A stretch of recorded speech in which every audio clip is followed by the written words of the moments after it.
Bonjour, bienvenue dans ce point bourse du 26 juillet 2024. Alors aujourd'hui, on va faire un petit point sur le CAC 40, les actions aussi qui ont bien bougé sur le CAC avec des grosses variations, la saison des résultats qui continue, et puis on finira rapidement avec les valeurs abonnées. Alors comme d'habitude, avant de commencer, je rappelle que les informations et analyses données sur cette chaîne sont données à titre indicatif et ne peuvent pas être considérées comme un conseil en investissement.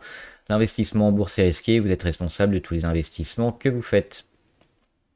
Alors le CAC qui fait un léger rebond aujourd'hui, plus 1,2, on le voit toujours quand même dans une spirale négative, surtout dans ce canal baissier initié depuis le double top ici, début avril et début mai. Depuis on baisse, on est revenu sur la moyenne à 200, phase de congestion, on lâche avec les résultats, la plupart des résultats vendus. Alors aujourd'hui on a un petit rebond et puis on a surtout le CAC porté par quoi? Porté par le luxe et surtout Hermès, c'est la bonne surprise du jour, on va en reparler. On va regarder, donc oui, porté par un petit rebond, mais on le voit toujours plutôt dans le bas de la figure, aux prises avec des supports à 7003, 7004. On est toujours dans ce bas de congestion, surtout sous la moyenne à 200, et plutôt dans un canal ici, entre l'oblique rouge ici et l'oblique verte. C'est clairement un canal baissier vers le CAC. L'objectif, il est où? Peut-être ici, sur les 7280. Un point, c'était le plus bas du 17 janvier 2024, donc un retour à zéro quasiment. C'est pas impossible. Avant peut-être des résultats un peu meilleurs, on verra, mais il y a un certain ralentissement quand même de beaucoup de secteurs, de beaucoup de valeurs. Et on est plutôt en mode consolidation un peu partout. Alors on va regarder les gros écarts avant de faire 3-4 valeurs qui sont plutôt intéressantes. Non, on va le faire directement. Donc on va commencer par Hermès. Alors Hermès, ils font 3,3 et ils ont annoncé des bons résultats. Et surtout, c'est ça qui est surprenant, c'est par rapport à toutes les valeurs du luxe qui avaient énormément déçu. On va le regarder, tiens, les quelques valeurs du luxe que j'ai notées. Alors c'est pas exhaustif. Alors là, on voit, il y a un rebond un peu général.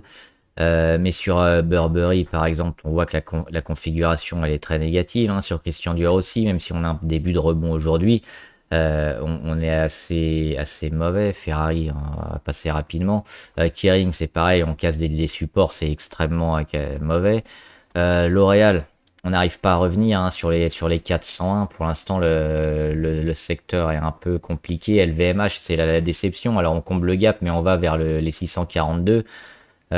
C'est toujours moyen. Moncler, c'est un peu mieux. Moncler, ça peut rappeler un peu Hermès, donc un peu en embuscade. Et enfin, Richemont aussi, qui avait annoncé des résultats relativement moyens. Ils sont toujours dans cette phase de correction. Et si on regarde Hermès, ils étaient plutôt un peu plus forts que les autres. On le voit avec un plus haut historique ici atteint récemment. Sur les 2413, c'était au début mars, mi-mars. La consolidation sur la moyenne à 200 est déjà un petit rebond avec des résultats intéressants, surtout des résultats en Chine, c'est ça qui est plutôt intéressant. Chine, Asie-Pacifique qui ont été plus que corrects. Quand on connaît le ralentissement chinois dont on attend toujours le redémarrage, c'est plutôt favorable. Le Japon aussi, bref, il y a eu des marges intéressantes, il y a eu aussi des volumes plutôt intéressants sur Hermès qu'on n'a pas vu ailleurs sur les autres valeurs du luxe. Donc Hermès, ils sont peut-être pour moi en train de confirmer un peu leur statut de peut-être de futur numéro 1 du luxe à la place de LVMH.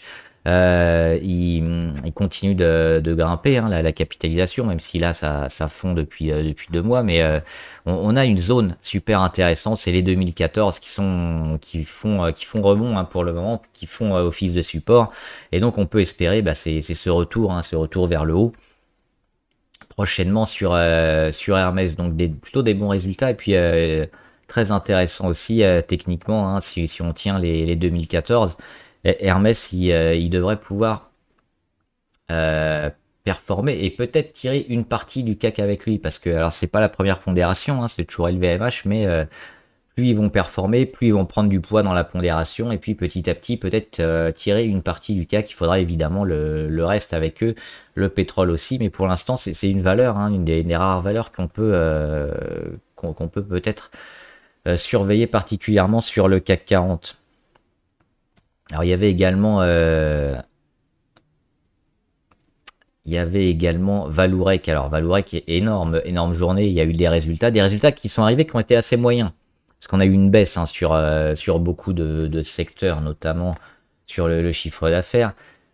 Donc, résultat vendu, on était là. On était là sur les 14,37 hier soir. On avait déjà enfoncé hein, hier les petites zones, les moyennes à 200, donc un peu une zone support qu'on avait enfoncé. Et puis là, les résultats, hop, on ouvre avec moins 8,5 à l'ouverture. Donc gap baissier. On va chercher le support, un autre support ici sur les 12,85. Et finalement, c'est racheté assez fortement. On va le voir en minutes. Voilà, donc dès les premières secondes, on le voit, on va bien taper les 12,85 et puis c'est racheté. Alerte déclenchée. C'est racheté assez fort. On remonte ici pour faire du moins 2. On revend un petit peu jusqu'à moins 6 et puis durant la matinée on va monter, on va combler le gap, on va même arriver à plus 3% et puis petit à petit on voit comme ça des gros pics. Alors ça c'est intéressant parce qu'on a aussi quelques minutes où il n'y a pas eu de cotation, c'est-à-dire qu'on a eu un ordre tellement haut, tellement élevé qu'il n'y a pas eu de cotation pendant plusieurs minutes et on a rouvert ici sur les 14,71 environ et ça a été vendu massivement et on a vu hein, ce phénomène un peu se répéter avec beaucoup de rachats. Moi, ça me fait penser, alors je suis pas certain, hein, d'autant qu'on a eu une petite augmentation de la VAD, on était passé à 9,3, mais ça me fait penser à un rachat de vente à découvert, c'est-à-dire on a les résultats qui sont arrivés, et puis les vendeurs à découvert, soit ont pris leur profit, soit ont quitté la position, mais en tout cas sont plutôt en train de se racheter, ce qui fait qu'après l'ouverture, bah, il y a eu des ordres massifs de rachat, ou d'achat, c'est la même chose, mais en l'occurrence peut-être de rachat, qui ont soutenu le cours et qui l'ont fait remonter, parce qu'on passe quand même d'un niveau de 13,10 pour finir à 14,8. Hein. Il y a 12% de corps de chandelier, il y a une petite mèche, donc c'est énorme hein, dans une journée, même s'il y a des résultats, et c'est un chandelier vert comme ça, donc à la hausse. Moi je pense, on verra les chiffres lundi, mardi, et puis s'il y a eu des mouvements aussi ce week-end, mais c'est peut-être aussi le début de rachat de vente à découvert, donc ce sera à surveiller. Voilà. On va passer aussi évidemment à la Française des Jeux. Grosse journée, la Française des Jeux qui donnait aussi ses résultats. J'avais fait un point hein, récemment sur la Française des Jeux avec un dossier intéressant qui disait pourquoi c'était plutôt favorable hein, de rentrer sur la FDJ. J'espère que vous avez été nombreux à me suivre. Hein, on l'avait fait début juillet. Et là, on a fait une grosse journée hein, avec les résultats. On prend 8%, on le voit, un chandelier énorme. Et donc, on est bien parti pour aller chercher notre objectif à 37 et plus. Hein, peut-être même un objectif à 40 à moyen terme, parce que celui-là, on verra, mais c'est pas forcément l'objectif ultime. Hein, c'est une première étape. Probablement, et on en a parlé, vous regarderez si ça vous intéresse la vidéo FDJ que j'ai fait, mais notamment avec l'acquisition de Kindred, qui devrait permettre à FDJ de continuer hein, son explosion un peu et son rayonnement à l'international. Donc oui, très, très favorable sur la Française des Jeux, et puis là c'est la confirmation avec les résultats, ça devrait continuer à monter ces prochains mois, donc toujours extrêmement positif dessus. Et puis on va parler un peu alors on va parler du Bitcoin avant parce que c'est en relation avec le Bitcoin, mais c'est pas le Bitcoin. Hop, le Bitcoin. On a eu cette phase ici dans l'ellipse orange. Je vais l'enlever pour mieux voir. Avec la moitié du chandelier vert ici sur une explosion, des mèches qui reviennent vers la moitié, qui le perdent jamais. À chaque fois c'est racheté. Mèche basse, mèche basse, mèche basse. On revient, mèche basse, c'est racheté. Donc on avait quand même une sensation que le Bitcoin allait monter. Hein. Ça a été fait notamment entre hier et aujourd'hui. On est également au-dessus de toutes les moyennes. Alors même si on a beaucoup de volatilité, on le voit avec les Bollinger extrêmement écartés, mais c'est plutôt un phénomène de rachat ici qui est intéressant, surtout qu'on prenait appui récemment sur la moyenne à 200. Donc il y a pour moi une relance hein, du Bitcoin. Toujours très positif sur le Bitcoin. Alors ça fait un moment qu'on le dit, mais on reste toujours sur ces niveaux-là, hein, autour entre les 60 et les 70 000. Mais pour moi, c'est extrêmement positif. On voit aussi le RSI, on commence à aller chercher des 60 et plus. On espère encore un beau boom. Et sur le moyen long terme, on est toujours largement haussier. Maintenant, pourquoi on s'intéresse au Bitcoin? Pas forcément pour le Bitcoin, mais pour les valeurs qui sont adossées, notamment les mineurs. Et bon, si vous suivez la chaîne, vous savez que moi je suis sur Marathon Digital, qui progresse aussi aujourd'hui et qui a des pourcentages intéressants. Regardez, par rapport au plus haut, quand on était il y a quelques jours, il y a 58%, hein, c'est un peu plus important, et elle amplifie un peu les mouvements du Bitcoin, je trouve. Donc c'est peut-être plus intéressant. C'est comme faire un peu un effet de levier. Et pourquoi Marathon Digital plus qu'une autre? Alors, non seulement c'est un mineur de Bitcoin, mais elle a aussi d'autres particularités. Elle a investi notamment dans une usine de méthane, hein. Alors je crois que alors je sais plus où c'est. C'est aux États-Unis, mais j'ai oublié l'État. Euh, elle investit aussi avec ses minages, et donc tous ces processeurs qui font de la chaleur, notamment, elle s'en sert pour servir de réseau d'alimentation de chaleur, hein, pour les habitations, notamment en Finlande. Donc c'est intéressant de voir que le minage, il n'est pas exclusivement fait par Marathon Digital dans l'optique de vendre des bitcoins, mais ils se servent aussi du minage. Et puis pour investir ailleurs dans des entreprises rentables, ils se servent de la chaleur qu'ils produisent pour également offrir un peu cette chaleur, qu'elle soit pas perdue finalement, mais qu'elle serve quelque chose. Donc ils ont toujours cette optique de rentabiliser au maximum leur activité, ce qu'ils font, le prix de l'électricité. Avec notamment l'usine de méthane, hein. Donc c'est ça qui est intéressant sur Marathon Digital. Non seulement on a l'aspect Bitcoin, mais en plus on a l'aspect entreprise qui cherche à optimiser un peu tous les secteurs et à jouer sur plusieurs secteurs aussi. Donc c'est plutôt intéressant. C'est pour ça aussi, je pense que ça fait partie des meilleures actions en relation avec les cryptos, et qu'elle a un pourcentage et une corrélation peut-être un peu plus élevée en termes d'amplitude et de volatilité par rapport au Bitcoin. Et c'est pour ça que c'est intéressant. On le voit aussi techniquement, hein. On est toujours haussier sur Marathon Digital. Là, c'était les plus hauts Bitcoin sur les dernières poussées du Bitcoin. Donc, comme on a une vision plutôt positive sur le Bitcoin et qu'on les voit taper leur plus haut, ce sera probablement l'objectif, voire peut-être mieux aussi sur Marathon. Donc, forcément, on espère, hein, plus 50% si on a un plus haut historique à nouveau sur le Bitcoin. Sur Marathon Digital, par rapport au cours actuel, ça ferait au moins du plus 50. Donc c'est l'objectif qu'on a. Et les valeurs abonnées, alors il y en avait quelques nouvelles. Alors Bolloré, on en avait parlé hier, hein, notamment avec la baisse du MG et puis le streaming un peu moyen. Alors cette action, je la fais pas souvent, hein. Moi je fais plutôt Vivendi. Mais on sait que le groupe Bolloré, il est un peu interconnecté, donc tout ce qui impacte une va un petit peu impacter l'autre aussi. On a quand même sur le groupe, alors je connais pas plus que ça, hein, le groupe Bolloré, des grosses résistances, on les voit sur ces niveaux-là. Et une zone de rachat intermédiaire sur les 5,24 qu'on a frôlé hier notamment.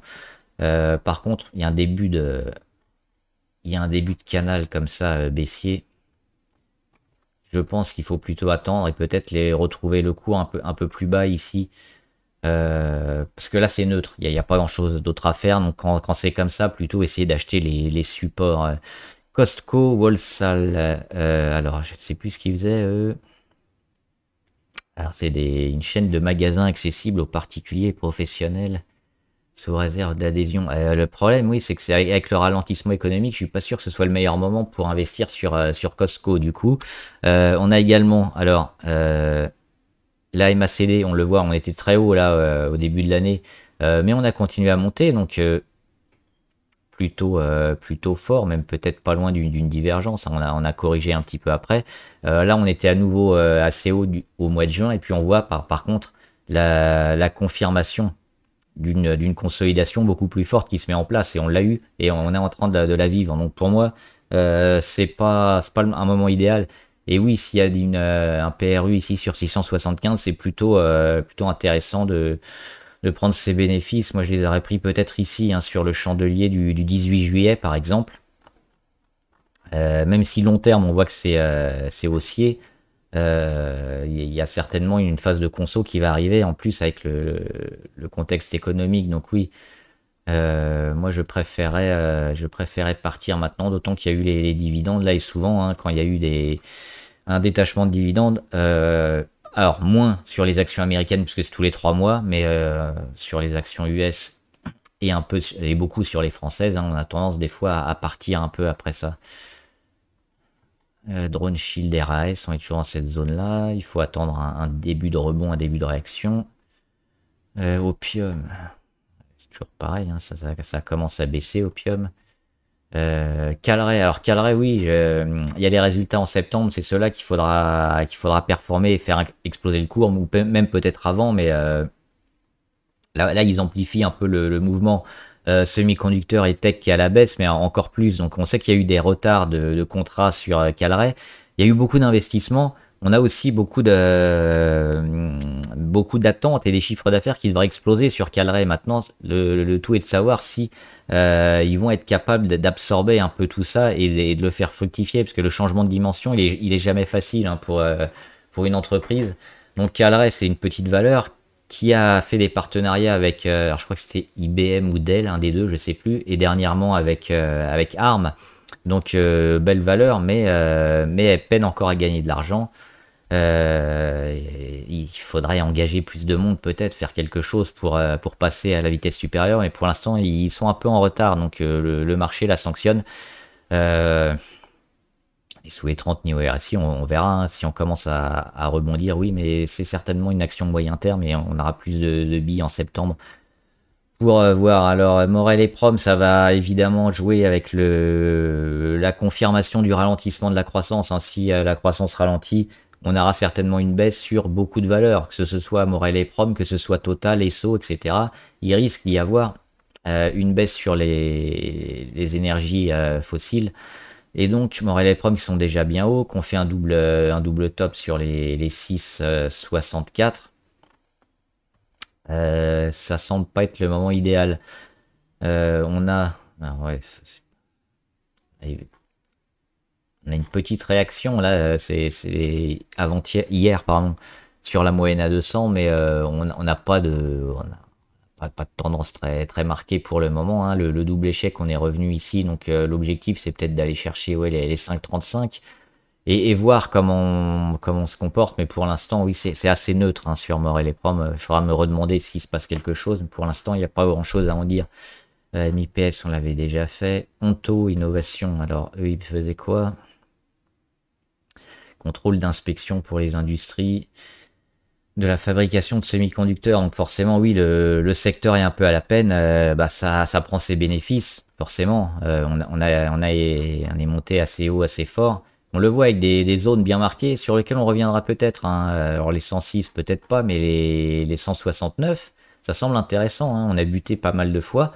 Une fois qu'on les a cassés, on s'est servi très souvent dessus comme support. La moyenne à 200 vient de les dépasser. Donc pour moi, c'est cette zone-là, hein, que le cours devrait rejouer avant de repartir. Donc là, c'est pas trop le moment, je dirais. Et puis, ça peut encore durer, tout ce secteur un peu semi-conducteur technologique. Donc plutôt éviter Standard & Poor's. Alors ça, le Standard & Poor's toujours plutôt fort, on le voit, ça réplique un peu les meilleurs du monde. Dans sa globalité. Donc quand vous avez des ralentissements économiques, bah faut pas vous attendre à une grosse performance du S&P. On l'avait vu notamment ici, hein, entre 2022 et 2023, en gros, avec une performance plus que moyenne. Là on a le Covid, avec la reprise Covid très forte, mais oui, la progression elle était impressionnante, mais ça suit la croissance, et là on part vers plutôt une croissance molle un peu partout. Euh, Peut-être dans une catégorie défensive, et encore, hein, quand on est dans un marché comme ça, à la rigueur, vaut mieux sortir du marché que jouer le S&P en mode croissance molle, voire récession. Donc moi, c'est pas forcément un indice qui m'intéresserait dans la période qu'on risque d'avoir. Tesla, alors oui, on avait des zones, des signaux de vente hein, ici, notamment entre le 10 et 11 juillet. Derrière, on a la confirmation qu'on passe pas la résistance, donc on va combler le gap. Alors le premier, il est déjà comblé. Le deuxième, toujours pas, mais on est très proche. Moi, c'était l'objectif, hein. Alors moi, j'ai vendu parce qu'on se rapproche de l'objectif. Il y avait quasiment plus rien, donc gagner 2%, même pas. Hop, ouais, même pas, à peine 1%. J'ai préféré partir. Maintenant, ça peut encore, peut encore baisser un peu, mais bon, on était proche d'une zone à 50%, donc oui, le but du short, c'est quoi? C'était de jouer cette zone-là. C'est fait maintenant. Éventuellement, hein, on est encore assez haut niveau MACD, on peut peut-être enfoncer un peu plus, aller chercher les 196. Mais moi, je vais plutôt être observateur maintenant. Observateur de ce qui va se passer, de la force avec laquelle ça va se passer pour avoir un timing intéressant, parce que là le timing, si on veut jouer le short, on a perdu déjà une grosse partie, donc je pense qu'il faut plutôt être en mode observation et voir un peu comment Tesla va se comporter ces prochaines semaines. Twax, le rebond a été plutôt pas mal, on a réussi à casser la moyenne à 200, mais on est toujours dans cette phase un peu de dégradation, hein. Alors des rebonds techniques assez forts, assez importants, des volumes aussi importants, mais à chaque fois on est un peu déçu parce que ça dure pas longtemps, donc il y avait les 5,76 ici hein, qu'on servi. On est resté une semaine en dessous, mais c'est reparti. Ça donne pas envie quand même d'acheter hein, Twax comme ça. Éventuellement un retour sur support et un début de réaction pour avoir eu un risque un peu plus moindre, hein, un risque minimum, parce que là, pas terrible. Trump, on l'avait déjà fait. Éventuellement un petit rebond. Alors là, bah, c'est ce qu'elle est en train de faire. Jeudi, elle a commencé à rebondir. Vendredi, presque pas de volatilité. Ouais, donc lundi, mardi, ça peut être intéressant éventuellement de jouer une petite ligne hein, spéculative, évidemment, sur Trump. Mais comme on revient, c'est ce qu'on avait fait dernièrement, pour rejouer une hausse hein, importante, parce qu'on l'a vu, cette action est très volatile. 75% ici, hein, entre l'endroit où elle est et le plus haut d'il y a un mois et demi. Vinci, on l'avait dit, plutôt favorable, ça a été acheté, je crois que les résultats ont été donnés. Exagéré, hein, la baisse avec la dissolution, de toute façon, Alerte déclenchée. l'État n'a pas les moyens de racheter les concessions et Vinci, donc ça se fera pas. En plus, il n'y a pas de gouvernement, donc ça risque pas de se faire. Donc oui, Vinci, ça va repartir. Maintenant, ça va peut-être un peu zigzaguer, mais a priori, même avec le ralentissement, c'est plutôt une valeur sûre et intéressante. Donc pour moi, elle est toujours décotée à ce prix-là, hein. Elle vaut plus que les 110. Elle est plutôt au prix des 120 et plus. Vivendi, rien de nouveau. Et Walt Disney, rien de nouveau. Voilà, j'espère que la vidéo vous a aidé. N'hésitez pas à me dire ce que vous en pensez en commentaire et puis on en discutera ici, en graphe ou en commentaire. Ce que vous pensez aussi de la bourse, hein, des chiffres macro qui tombent, du trading en général. J'y répondrai. Bon trade, à plus!